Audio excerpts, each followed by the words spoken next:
እንግዲህ አቶ ኃይሉና ሳሚ ብሌንን አግተው ወደ ክፍለ ሀገር አስወጥተው ለመውሰድ ሲሉም በሚያሳዝን ሁኔታ ወይዘሮ ገነት ተንቅልፏ ባና በመነሳትም ብሌን ስራ ቦታ ድረስ በመምጣት ሁለቱንም በቢላዋ አስፈራርታ እንግዲህ ብሌንን ጥለው እንዲሄዱና እንዲሸሹም አደረገች። በዚህን ሰዓት ልጅ አለሽ ወይ እያለች መጮህ ጀመረች ገነት። በዚህን ሰዓት ሰላም እየሮጠች ስትመጣ ገነትን እዛ አገኘቻት። በዚህን ሰዓት በግቢው ውስጥ እየበረሩ እየዘለሉም ሲወጡ አየቻቸው። ምንድናቸው ብላ ገነትን ስትጠይቅ ሰላምዬ እዩልሽ ምን እንደምልሽ አላቅም ተኝቼ እያቀባዠረኝ ነበር። ልጄ ደህና አይደለችም ብዬ እየሮኩ ስመጣ ወንድምሽ ልጄን አፍኖ ሊገላት ሲል ደረስኩኝ። ከክፍለ ሀገርም አስወጥቶ ክፍለ ሀገር ሊወስዳት እንዳለም መኪና አቅርቦ እንደነበረም ደረስኩኝ በማለትም ለሰላምዬ እውነታውን በመናገር እንግዲህ ጉዱን ዘረዘረችው። በዚህን ሰዓት ሰላም ወይኔ ጉዴ ወይኔ ጉዴ እንዴት ተደፍሬያለሁ እያለች እሪ መገኔ ማለት ጀመረች።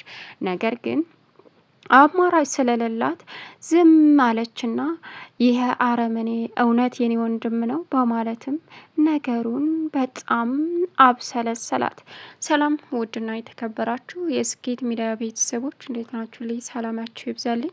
ለዚህ ቻናል አዲስ ሲሆናችሁ ሰብስክራይብ እያደረጋችሁ ቪዲዮውን እስከ መጨረሻው ተከታተሉ። ዛሬ እንግዲህ በሚያሳዝን ሁኔታ ኃይሉና ሳሚ ብሌንን አግተው ወይም ወደ ክፍለ ሀገር ወስደው ወርውረው ሊጥሏት ነበረ።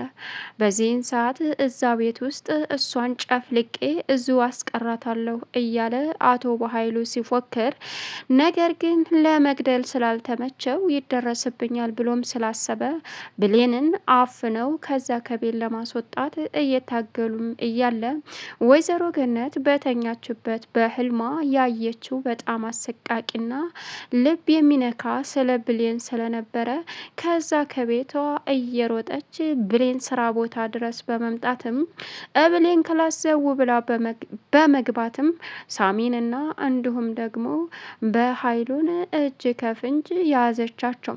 የጠገበ ቢላዋ ይዛ ስለነበረ ልጄን ምን አባታችሁ ልታረጉ ነው? እሪ ብዬ ሳልደበላልቀው ልቀቋት በማለትም ስትጮህባቸው እነሱም የብሌንን በር ከፍተው ሲሮጡ ሰላምዬም ከመኝታ ክላሷ እየሮጠች ወደ ብሌን ስትሄድ ሁለቱ በሩጫ ነፍስ ያውጪ ብለው ሲሮጡም አየቻቸው።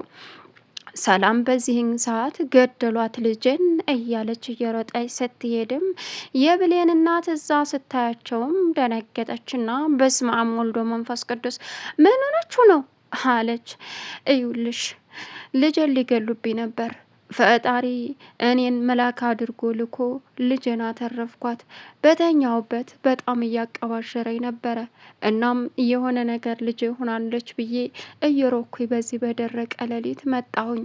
አሁን ልጄን ወንድምሽና ሳሚ የሚባለው እንግዲህ አፍነው ሊገሏት አልሆንላቸው ሲል ደግሞ ከዚህ ቤት አስወጥተው ወደ ገጠር ሊልኳት ሲል ደረስኩኝ ብላ እውነታውን ለሰላም እየተናገረች፣ ሰላም የመጨረሻም ተበሳጨች። እውነት ይሄ የኔ ወንድም ነው? ይህ አረመኔ በዚህ አይነት እኔ የማላቀው ብዙ ነገር ተፈጥሯል ማለት ነው። ቆይ ብሌን ምን አድርገው ነው እንደዚህ የሚያሰቃያት ስትልም ነገሩ ወድህ ነው። የብሌንን እናት ለማገናኘት ተቀጣጥረን ከብሌን ጋር ከዚህ ሰፈር ከዚህ ካንቺ ጋር እኔ ጋር እየመጣች ነበረ። እናም የብሌንን እናት አፈላልጌ ስሟንና የምትኖርበትን ቦታ አረጋግጬ ደርሼበት ስለነበረ የብሌንን እናት ታገናኘሽና ካስተዋወቅሻት እሷንም አንቺንም እገልሻለሁ እያሉ አስፈራሩኝ። እንደዚሁ እኔና ልጅን ለያይተው የሚኖሩ ስለነበሩ ልጅሽ በእኛ እጅ ነው እንገለዋለን እያሉ ለ18 አመታት ተለያይተን ለያይቶኝ የሚኖረው ያንቺ ወንድም ነው በማለትም እንግዲህ ለሰላምዬ ነገረቻት። ምን አለች? አዎ እናትና ልጅን በመለያየቱ ምን ይጠቀማል ስትልም የራሱ ስራ አለው አለች። በዚህን ሰዓት ቃል እንግዲህ በቁሟ መንበጭበጭ ጀመረች። ምን ማድረግ እንዳለባት እንኳ የማታቀዋ ምን ልሁን እንግዲህ እያለችም እሪ ያዙ ልቀቁኝ ማለት ጀመረች። ይህንን ጩኸት የሰማው ዳግምም ምንድን ነው በማለትም ከቤት ወጥቶ እነ ሰላም ጋር ሲሄድም የብሌንን እናት ገነትን ሲያያቸው የብሌን እናት መቼ መጥተው ነው? ምንድን ነው የተፈጠረው? አለ። እኔ አላቅም፣ የዚህ ሰፈር ጉድ አያልቅም፣ የእኔ ቤት ጉድ አያልቅም አለች ሰላም። ሰላም እዋክሽ ተረጋጊና ንገሪኝ፣ ምን ተፈጥሮ ነው? ብሌን ደህና አይደለሽም? ምን ሆነሽ ነው አላት። ብሌን በዛ ሰዓት ደንግጣ ስለነበረ ጸጥ ነው ያለችው። ምንም መልስም ሆነ ምንም ነገር አታወራም። ምን ጎርተዋታል እንዴ አለች ሰላም። ምን ማን የጎዳት? ምን አደረጓት? አለ ዳግም። ይኸውልህ ዳግም፣ እዚህ ቤት ብሌንን የሚጎዱ ሰዎች መጥተው ድፍረታቸው ብሌን ክላስ መጥተው አፍነዋት ነበረ። እርስዎ ደግሞ እናቷ ስላቀባጀራቸው በዚህ ሰዓት በደረቀ ሌሊት እየሮጡ መጥተው የብሌንን ነፍስ ታደጉ አለች። ምን? አዎ። ስለዚህ በሩን ማን ከፈተላቸው? እሱን የኔም ጥያቄ ነው አለች። ወንድምሽ አይደል? ቁልፍ ሊኖረው ይችላል አሉ እንግዲህ ወይዘሮ ገነት። ምን በኃይሉ ነው እዚህ የመጣው? አለ ዳግም። አዎ ይህ ሰውዬ እስከ መቼ ነው ዝም ተብሎ ሲልም የምታውቀው ነገር አለ እንደ ዳግም አለች ሰላምም። እትዬ እኔንም ታናቴ ነጣጥለው ብዙ ስቃይ እያስተናገርኩ እንዳለት ማን በነገረሽ? አሁንም ደግሞ የብሌንና የኔ ህይወት አንድ ነው፣ የሚረዳን አተን እንጂ አላት። ምን አለች ሰላም። አዎ ሰላም፣ እውነታው ይሄ ነው። ወንድምሽ የወጣለት አረመኔና በጣም ክፉ ሰው ነው፣ ግን ደግሞ ቃልን አላምናትም አላት። ማለት ልጄ ምንድናት? እየጠረጠርካት ነው አለችው። እኔ እንጃ፣ ቃል በጣም ከባድ ሰው ናት። ሊከፋሽ ይችላል። ብዙ እውነቶች የተደበቁ ይኖራሉ። እነሱን ስትደርሽባቸው ደግሞ አንድ ቀን ትረጅን ይሆናል አላት። ምን? ስለምን እውነት ነው? እውነታውን ንገረኝና ግልጽ የሆነ ነገር ንገረኝና እኔም ልወቀው አለችው። እሱን አንድ ቀን ሲላትም አንተ ልጅ ስለምን እያወራህ እንደሆነ አልገባኝም፣ እባክህን እውነታውን ንገረኝ ልጄ አለችው። እዩልሽ ሰላም፣ አንዳንድ ጊዜ እውነታ ይፋ አይወጡም። ስለዚህ ለሁሉም ጊዜ አለው፣ ጊዜያቸውን ደግሞ መጠበቅ ግድ ይለናል አላት። ይገርማል፣ ተአምር ነው አለች። የብሌን እናት እንግዲህ ብሌንን እያቀላበሱ ብሌኒ የኔ ልጅ አንድ መልስ መልሽልኝ እባክሽን ልጄ እያሉም እንግዲህ ማንቀላበሳቸውን ቀጠሉ። በስተመጨረሻም ጎርተዋት ሆነ ወይ ሐኪም ቤት እንሄድ ይዘናት እንሄድ አለ ዳግም። በዚህን ሰዓት እውነትህን እኮ ነው ልጄ አለችና ሰላም ብሌንን ብድግ ሲያደርጓት በቃ ተውኝ አልሄድም፣ አሁን ተሽሎኛል። እናቴ እንዴት መጣሽ? ሳያገኙሽ ሳይገሉሽ አለቻት። ልጄ ያዳንኩሽም እኔ ነኝ። በተኛውበት ሰላም የተረበሸ መልሽም እንቅልፍ ውሰደኝ ብለው እምቢ አለኝ። በዚህን ሰዓት ወደዚህ አማራጭ ስለሌለኝ መጣሁኝ አሏት። ምን አለች? አዎ በጣም ያሳዝናል፣ ይገርማል። በቃ ተረጋጊ ልጄ፣ ሁሉም ነገር ለበጎ ነው። አንድ ቀን ጉድ መሆናቸው አይቀርም።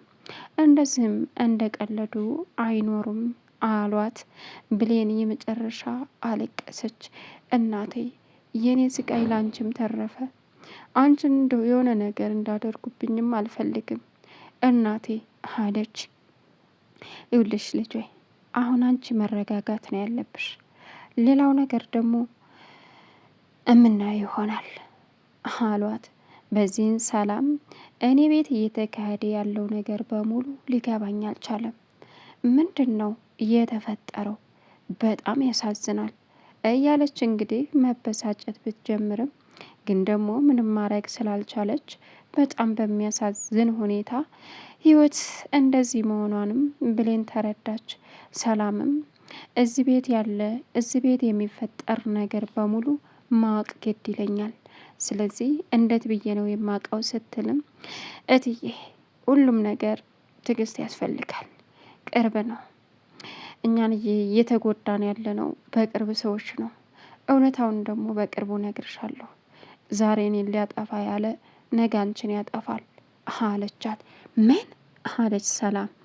አዎ እትዬ ብሌን እዋክሽን ንገሪኝ ስትላትም እትዬ አሁን ጊዜው አይደለም፣ ጊዜው እስከሚገለኝ ነው አለቻት። እንደዛ አይደለም ግን ደግሞ አንድ ቤት ውስጥ ሆኖ የሚረዳቸው አካል ስላለ ዛሬ ራሱ በሩን ከፍቶ ያስገባ ሰው አለ።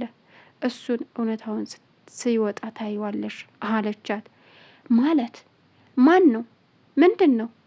እዚህ ቤት ያለ ነው አንቺ፣ እኔ፣ ቃል ነን። እዛ ጋ ያለው ደግሞ ዳግም ነው ስትልም እትዬ ዳግምን የሚያውቀው ነገር የለም፣ ግን ደግሞ ከሶስታችን አንዳችን ልንሆን እንችላለን ስትላትም ሰላም እንግዲህ በዚህን ሰዓት ቃልን መጠራጠር ጀመረች። እያንዳንዱ እየተናገረች የነበረዋና ጓደኛዋ መታ ያወራችውም ወሬ አሁን ላይ እንግዲህ ለሰላም ከጆሮዋ ላይ ማንጸባረቅ ጀመረ። እንዲሁም ደግሞ ከዚህ ቀደም ብሌን ሻውን ደፍታ እሷ ወተት ጠጥታ እንደዳነችና ይሄ ነገር ምንድን ነው እያለች ግራ እየተጋባች እንደነበረ እውነታውን ለማወቅ ጓጓች። አሁን ብሌን የሁሉንም እውነታ ለመናገር እንግዲህ ለሰላም ወስና የምትናገርበትን ቀን መጠበቅ ጀምራለች። ብሌንን አግተው ይዘዋት ሊሄዱ ባሉበት ሰዓት እንግዲህ ገነት ደርሳ በማዳኗ የኔና ጀግና ናት፣ ከማንም ከምንም በላይ ምንም የማያሸንፋት እያለች እንግዲህ ብሌን ትደሰታለች። እነዚህ ሁለት ሰዎች ከጎኔ ስላሉ ምንም ይነካኛል ብዬ አላስብም። የሰው ፍቅር ስጠኝ ነው። ሰላምን ብትሆን ትወደኛለች፣ አይገርምም አለች። ቻናሉን ሰብስክራይብ እያደረጋችሁ መልካም ቆይታ